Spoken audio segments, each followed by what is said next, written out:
How's it going, my Comic Shit Army? We're here today with Dan Price, the creator, writer, and co-creator of Bigfoot Knows Karate.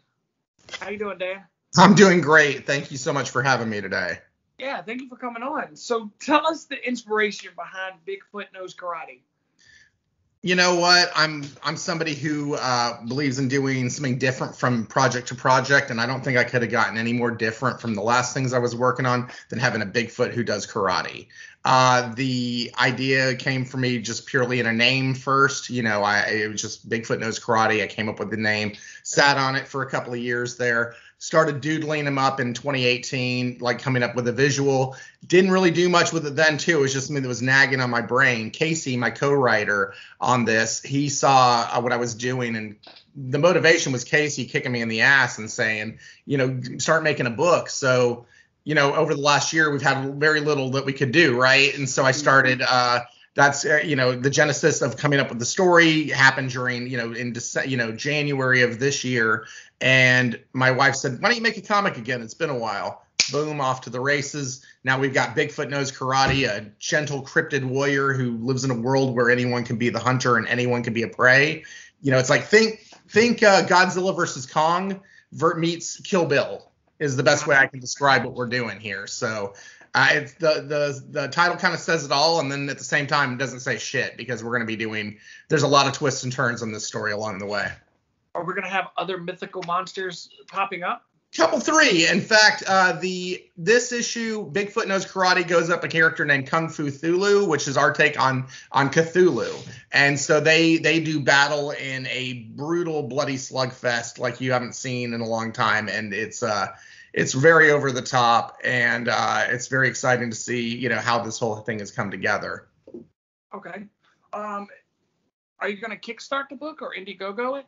Kickstarter. We're going to be on Kickstarter October 13th. We'll be doing I push the button at 7 p.m. that night, and then once that happens, I'll be doing an Instagram live feed that night. You know, we're going to have an Instagram live party. We've got about 15 different creators who are going to stop in, me and Casey and other people coming in and hanging out while we're watching the ticker tick. Hopefully it goes. We do pretty good, and we can have a good evening. And, you know, otherwise I'm going to be drinking in the wee hours, and it's going to be, you know, singing the blues, you know, so we'll see how it goes. Is this going to be your first Kickstarter ever?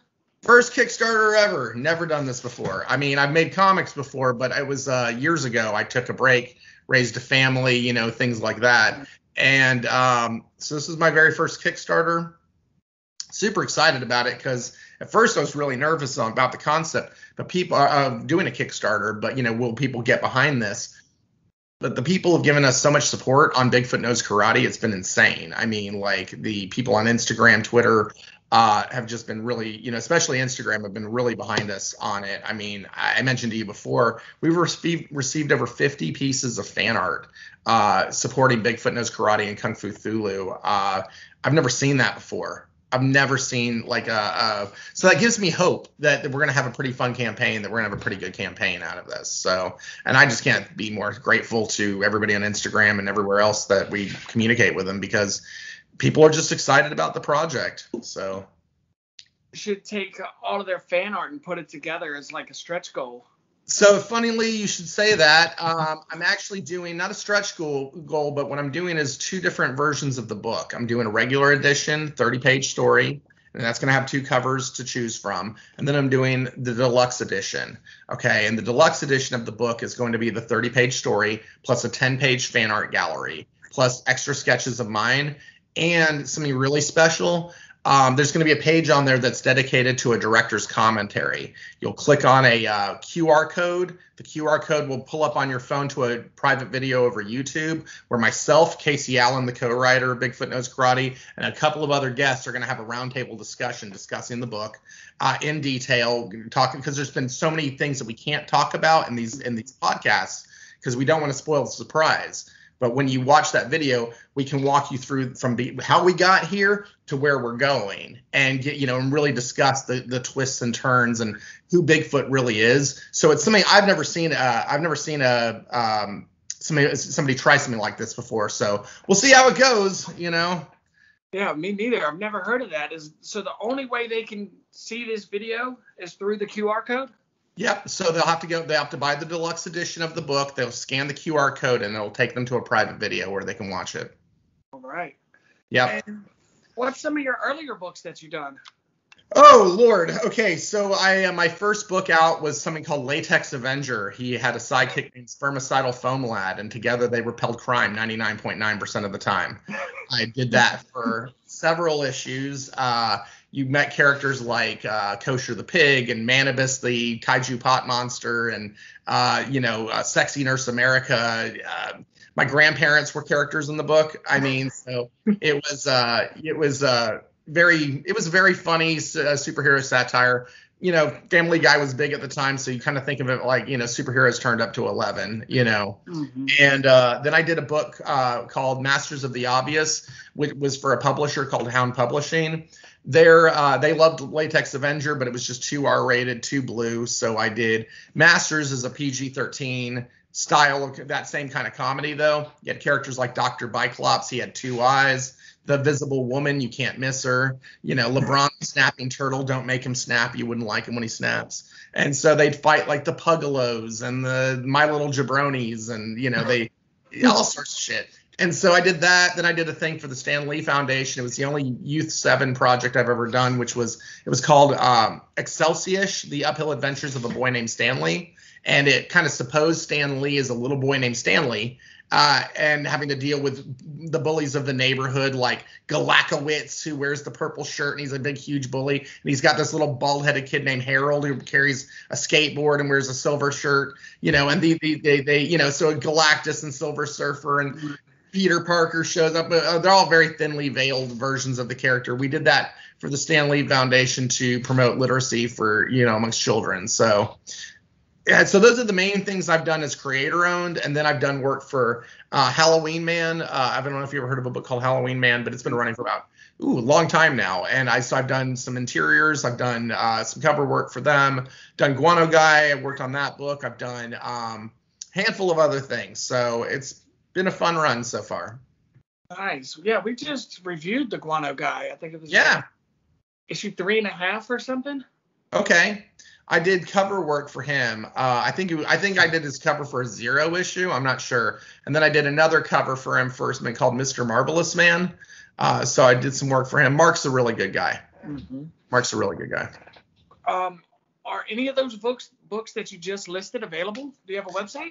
My only website currently active is the BigfootKnowsKarate.com site. I do not have. You can probably find Latex Avenger on ComicsFleaMarket.com. I think. I don't know. It's been years since I've even looked at it. Maybe I've amassed money that I'm not even aware that I've been amassing. So, but I mean, for the most part, most of Latex Avenger's been taken out of print. Look, we all grow up and.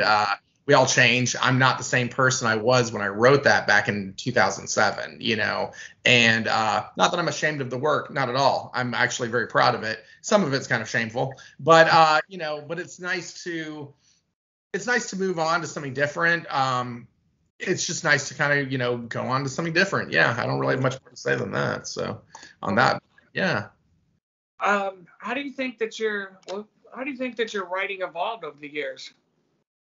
Well, I mean, it's definitely gone. I mean, look, I've always been comfortable writing comedies. I did stand-up comedy when I was in, the tail end of college. Right after college, I was doing that for a while. I've written for like rock stations, writing bits and gags and stuff like that.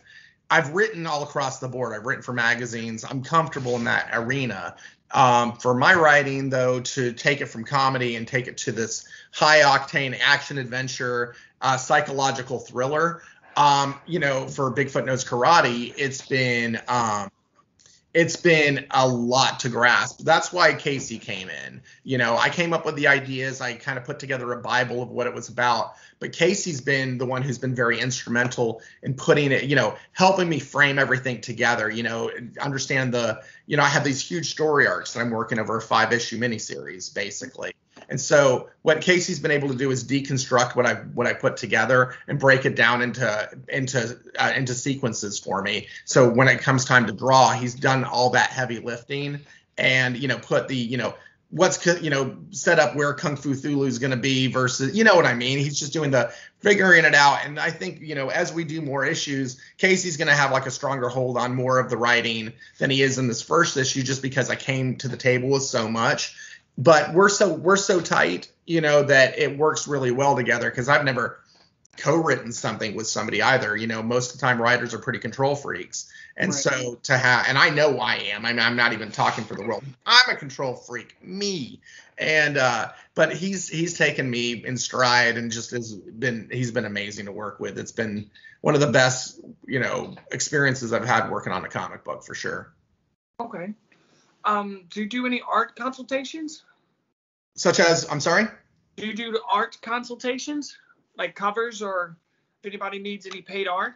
I do. Do I take freelance work and that sort of thing? Yeah, from time to time I do.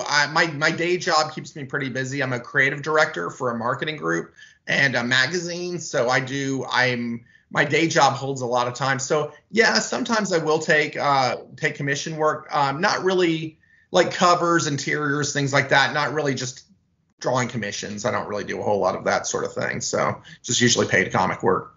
It was a long answer to your question, wasn't it? That's fine. Do you have an email where? Sure. If they have anything? Yeah, they can definitely reach out to me at danprice139@gmail.com. That's a great one to reach me at. All right. And then you can also find me on Instagram, Danomite139. That's DANOMYTE139. It's the best place to find me, for sure. All right. Do you use Twitter or anything? I do. Also Danomite139. So I'm on that one as well. I even have a TikTok I don't use, Danomite139. So if you really want to do some research on me, you can even go sprawl out to the TikTok and see the 4 videos I've posted. So. All right. What would you say some of the common mistakes that you see other indie creators making, or indie writers, I should say? Well, I mean, I sit on both sides of the fence as an artist and a writer. So I'll just take it from the creator standpoint, like from that whole learn to market yourself. Talent is a wonderful thing, and it's an absolute gift. And if you have it, I say you flaunt it. But by flaunting it, I mean market yourself. Get out there. Don't expect the world to find you, because nobody's looking for you. They're looking for the thing that's shiny and in their face. And after spending my whole career working in advertising and marketing from the design perspective, but I mean, I write copy, I write all sorts of stuff for an ad campaign. To me, it's you got to get your word out there. It's as important as the book itself, because frankly, if you don't get the word out there, all you have is a book collecting dust on your desk, and that's all you've got. And I don't know one artist in the world who didn't make something that they didn't want at least one person to see, to validate the fact that they actually made it. It's kind of like does the bear shit in the woods? I mean, does the artist make art if nobody sees it? Is it really there? Yeah. So that's kind of my attitude on the matter. So market yourself, work hard on that as hard as you work on your craft, because that's what's going to get you to the dance, basically. Okay. Comic-Cons. Are you attending any Comic-Cons coming up? Not this year, because the Kickstarter doesn't go until October 13th. So we launch October 13th, and then after that, I mean, I imagine that the books will be coming in, December, January. Here's the thing, and let me just say this. My book will be done by the time October 13th rolls around. This is not, I have 10 pages and I want you to pay me to finish this book. Like this book, I'm on page 25 right now on the artwork. I have 5 pages left to do. And get lettered and be finished. I will be ready by the time this book launches. So with that said, I completely forgot your question now, because I got on my tangent. Comic-Cons. So 2022, look out for me. That's where I'm going to be. That's when I'll really start applying. Once the Kickstarter goes, I will start applying to different conventions. In 2013, I got invited to the New York City Comic Con, and to New York Comic Con, I was so excited, and for a variety of reasons, I could not make the convention. So it is my goal to make it to New York Comic Con in 2022 and get back to where I was supposed to be oh so many years before. So that is my goal. But I do want to hit up some other ones. I'm in Texas, so I'll do Comicpalooza, Alamo City. But then, I'd like to get out to Emerald City. I'd like to get to C2E2. I'm going to hit some of the bigger conventions because I really want people to see this book. I'm very excited for them to get a chance to see what we're doing. Okay. Are you in comic shops, or will this be in comic shops after? No, this is purely a independent, creator-owned book, or just like self-published book. So, given what's happened over the last year and change, going to a convention has not been the easiest thing, nor would I. Right now, especially, I would not want to go to a convention. I'm not quite there yet to be in a room that big with that many people touching hands and, that sort of thing. Call me a germaphobe, whatever you want to say. I don't care. That's just where I'm at. But so Kickstarter's actually been – I never wanted to do Kickstarter before because I always thought of it like online begging. Okay. But as I did more research on it, I found this, I'm discovering it to be an amazing distribution tool. This gives a creator an opportunity to get their book seen nay, worldwide. Okay. Without having to leave their home, not having to go travel to a convention after convention, paying table fees, paying travel fees, paying hotel rooms, food, all those things, just the general cost, getting your banners and getting your this and getting your that and stock and all that stuff. No, this I don't have to travel to Sydney, Australia and Waco, Texas, and you know what I mean? I do. It's an amazing opportunity to get seen by a lot of people. So I am really trying to take advantage of this and get people to see it. I'll want to do conventions, don't get me wrong, but I really want to be able to limit the amount of them I do over the next year, maybe do 5 or 6 big ones rather than doing 18 around my own state because that's all I can afford to do to drive around the one state. You know what I mean? It's Texas. The place is huge. So yeah. What day did you say it's going live? October 13th, Wednesday, October 13th, 7 o'clock. I press the button. We're going to do an Instagram live stream. So 6:30 is the pregame show. We'll bullshit and have a good time. I'm sure I'll be drinking tequila or something. And then, we push the button at 7 and then I'm going to start drinking more tequila. Is that 7 Central or 7? 7 Central. 7 Central, excuse me. Yeah, so that'll be 8 Eastern. So. Okay. Yeah. All right. Well, thank you, Dan, for taking the time to come talk with us. Yeah, no problem. Anything you want to say before we go? BigfootKnowsKarate.com. Go check it out. You can see preview pages to the comic. We have a 7-page preview as well as the fan art gallery is there that you can go look at. There's probably about 25 pieces of fan art in that gallery. I need to update that. Check out Danomite139 on Instagram and Twitter.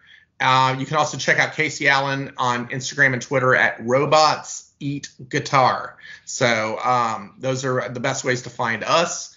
Other than that, man, thank y'all so much for your time. I really appreciate it. To Comicchatauthority. Yeah, thank you, Dan. Oh, come on. Subscribe already. What are you waiting for? It's no big deal. Man, don't forget to tell him to hit that like button. Yeah, that too. Just subscribe.